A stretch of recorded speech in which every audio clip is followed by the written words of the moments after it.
Matt Wyckoff announcing he was leaving today. How are you shaping up at center and overall in the offensive line as well? Been very pleased in spring. I thought we made some huge developments in spring. I thought some guys are really coming on, playing well. The young guys are really developing. That position, Remy's had a tremendous spring. Nebu played center the whole spring, has had a tremendous spring. Really happy with him. He played some guard too. Remy has too.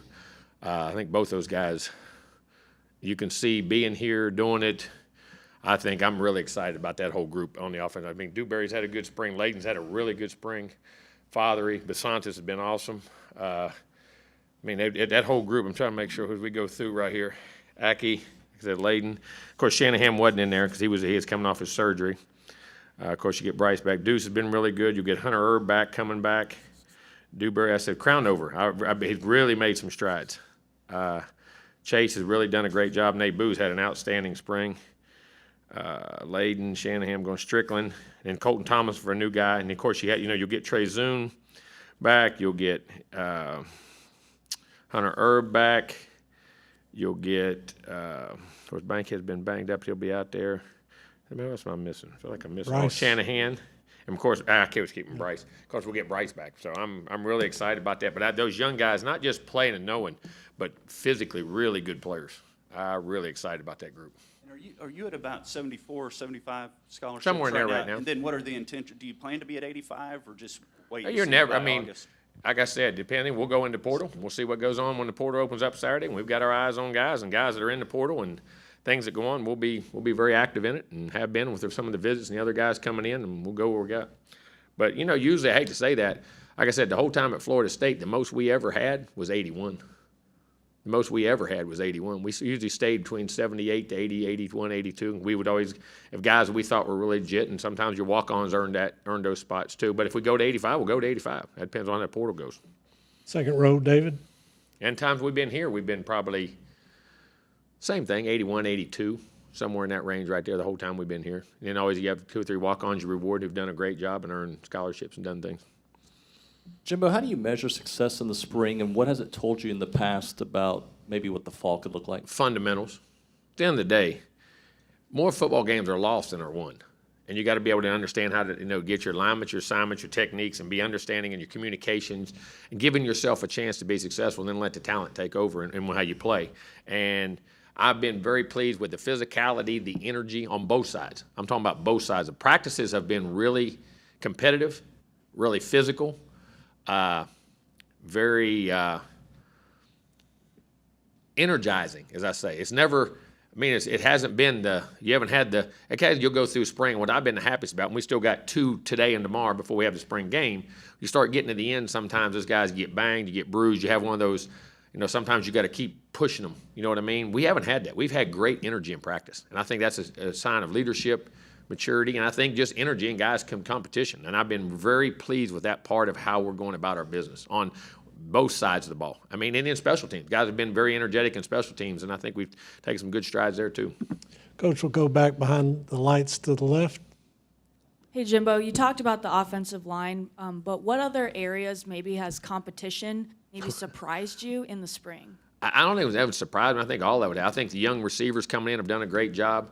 I think, of course, we know getting Evan back in practice the other day was really good. But Moose is having a good spring. He was doing a good job. Anais back, he got banged up a little bit, but he was having a really good spring. But I think the young guys, the 2 new entry guys, I think Noah Thomas has had an outstanding spring. He's really jumped out, played different positions, plays, things he's done. That whole group of guys, making sure I haven't missed anybody on that group as I'm saying it. But like I say, Cottrell's been great. Jalen Preston's done a really good job. Evan, of course, has been Micah Tees. Those 2 young guys, man. And then Noah, and then, of course, Nias and Evan and Moose have done really outstanding. I'm very excited about that group. I think the tight ends have pushed each other. It's been a really good battle. The quarterbacks have went at it. They're back. The running backs.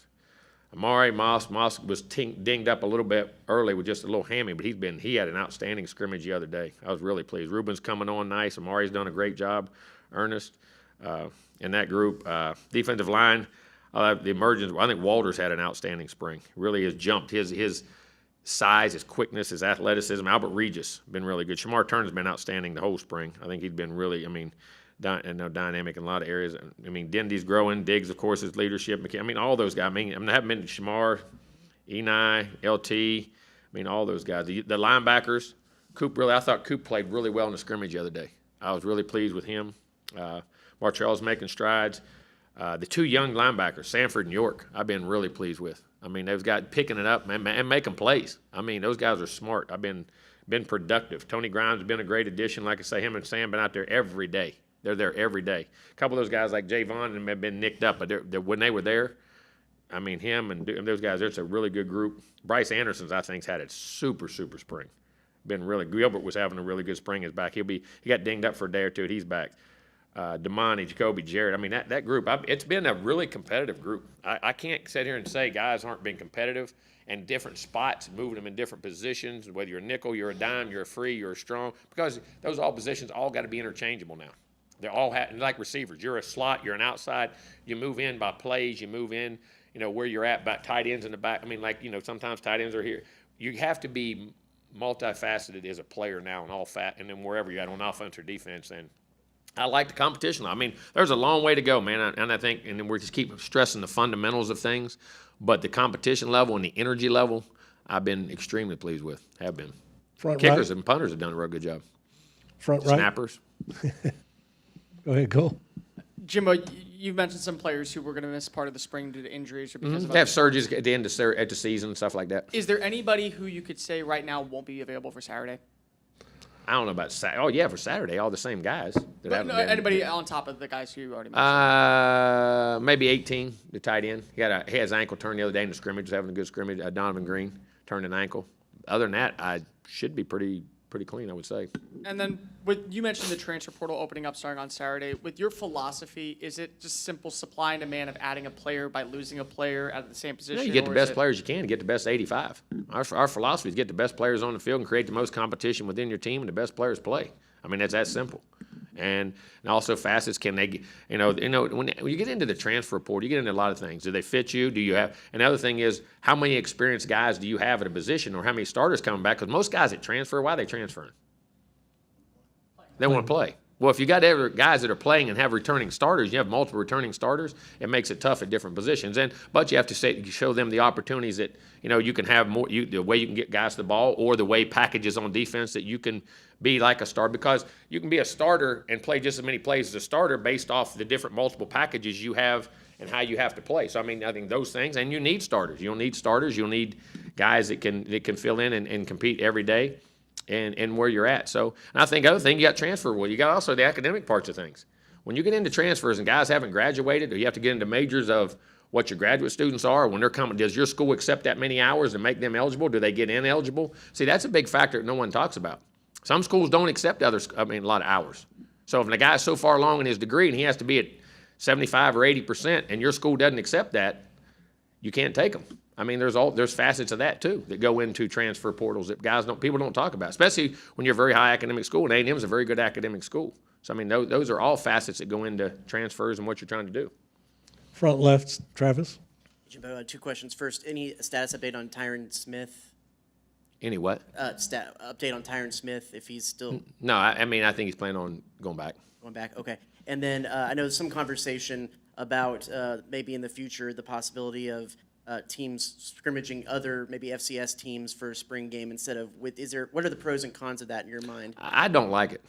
I'd rather do my own scrimmages, set my own scenarios, create the own scrimmages in which you have, and then what do you do? Well, how much am I going to play my quarterback? It becomes like a preseason game. Do I play my starter? Do I not play my starter? Do I play my backup? You can get him that. So how do you ever help your starting guys sometimes too? There's pros and cons to it. If somebody can give me a strong pro to it, okay, but I just like what it is, because then you can control your scenarios of who you play, how you play, who gets hit, who doesn't get tackled, who does whatever, and you can get work without getting them on the ground and things like that. So from that aspect, I would rather control it myself in that aspect of what you're trying to develop in your team, because unless there's a significant financial value to it or something of that nature, I don't know the advantage. Maybe you get a guy some game time that are young guys, but you won't play your starters. It'll probably be like the what they call the Hall of Fame game. Some of them don't play, or they'll get in the NFL. They'll get one series, or you won't get them. Now you play all the young guys, which if that's your object, then it could be good. So there's a lot of different avenues to look at it. If it comes about, then I'll think about it harder. Second row on right, Olin. Yeah, Jimbo, a couple of things. First of all, have you been able or have you wanted to spend any more time or be more involved with defense this spring than I always previous have. springs? I'm always involved in that. Every meeting. We have every meeting with defense. But And no I more know so every this year? every facet of everything we've ever done and what we do and how we do it. Okay. And then Max talked about there being a lot more motion and deception on with what they're doing. Is that a lot of Bobby's influence, or is that something you've He always likes wanted? that, and we have in the past. We've got an older team. You got an older team. You got more experienced guys. How they line up, how they shift, how they motion. Because understand something. When you shift in motion, you can be deceiving, but you can deceive yourself. Because remember something. The defense is going to change too. So when you get older guys and they can process when you shift a tight end and motion a guy or a double shift or lift, we can go back to my days at LSU. Every play we did was a motion, and I'm not saying that Bobby has a lot of that in him, and we want to do that. But as you get, if you don't understand what you're getting, or you have experienced guys to understand the adjustments to make the calls on the run, because now the line's got to change. As soon as you shift, they shift. You got to make different calls. You got to make different things.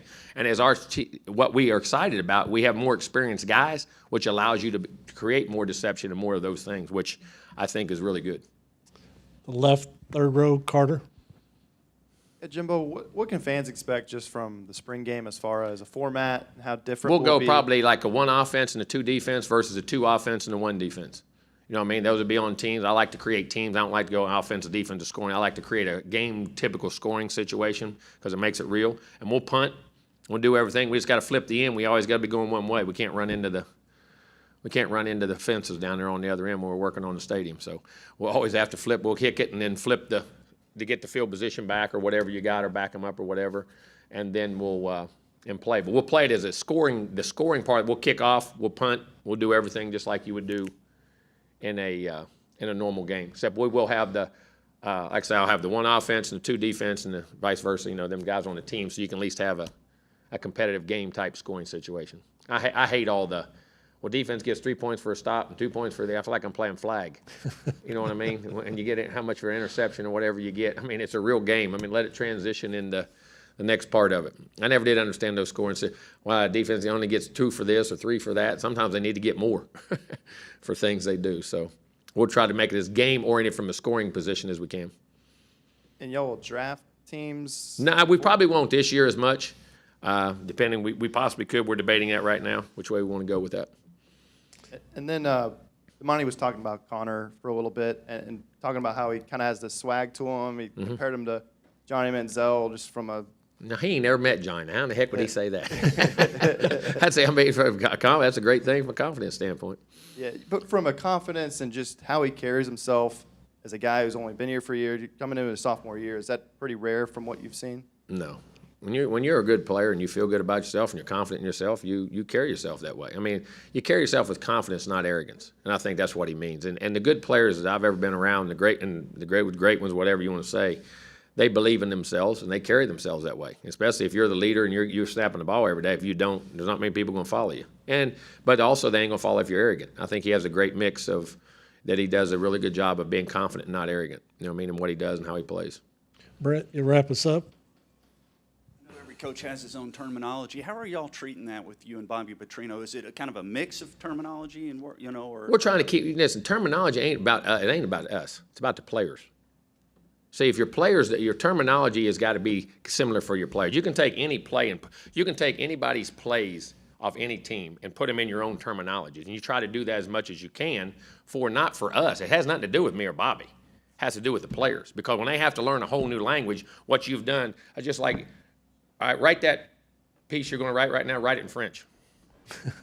How fast you going to write So you're it? using the same terminology. We're trying to use as much. Now, there's new terminologies involved in things a lot, but you try to keep it as similar as you can with the things that are the same because it makes it easier for the players to understand. It's a language, you know what I'm saying? And that's the way for writers to say, all right, you write yours in Spanish, you write yours in French. How fast you writing it? I have trouble enough right now. Well, my point is, that's my point about terminology. You and there's new things you add to an offense all the time. There's new terminologies, but you try to keep it as the basis of things. You want to keep as close to for the players so they don't have to think, they can react and understand what language you're in. And there's always things you add and subtract. So you'll keep a lot of it, and there'll be some new, both. All right, Coach. Thanks for your time.